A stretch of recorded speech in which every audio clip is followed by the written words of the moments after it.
אני התחלתי ללמוד כדרות, הייתי בלוס אנג'לס, בסטודיו כמו מתנס. בעצם לא לימדו אותי, אני אוטודידקטית בעצם, כי לא לימדו שם, הראו לך דוגמה איך עושים כלי והלכו.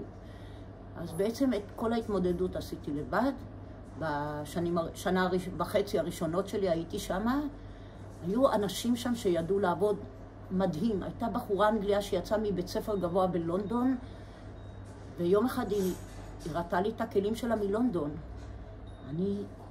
אני כבר ידעתי שאני הולכת להיות כדרית, אבל לא ידעתי שיש יופי כזה. זה משך אותי ללמוד הלאה. אבל אחרי זה טיילתי קצת במזרח, איזה שנתיים, וחזרתי לאוסטרליה, והחלטתי שם ללמוד, והתקבלתי לבית ספר שלמדתי בו 3 שנים. אני רציתי להיות כדרית, והתמחיתי בעבודת אופניים, אבל לימדו שם הכל בעצם. סוגי גלזורות, משפחות גלזורות, שריפות, בניית תנורים, לעשות יש מאין.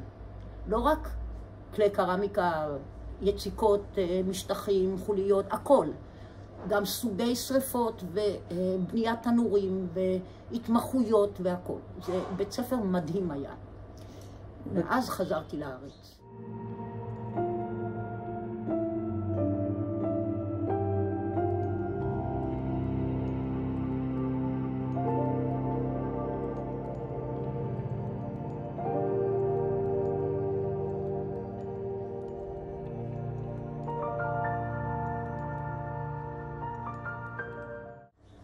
אני לימדתי משנת 84, בערך.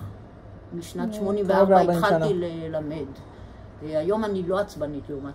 אני גם לא עצבנית בכלל, אבל פעם הייתי דורשת הרבה יותר מהתלמיד ביד קשה. היום יש לי את הסליחה יותר.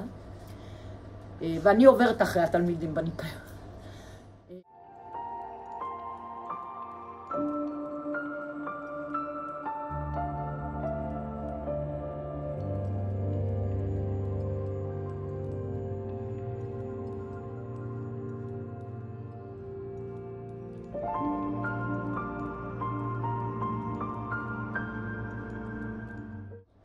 בעצם המיומנות בונה אותך. זה שאתה יכול לעשות כלי, זה לא הרבה. זה הדבר הכי קטן בכל התהליך. התהליך הוא מאוד ארוך, אבל בניית מיומנות בכל חומר ראשונה, וההקדשה שלי לחמר פשוט קידמה אותי יותר. אתם מעצבים, אתם לא לומדים חמר בלבד, אתם לומדים כל מיני חומרים, ואני התמחיתי בחומר, וההתקדמות שלי היא בהתאם. זה בערך החיים שלי.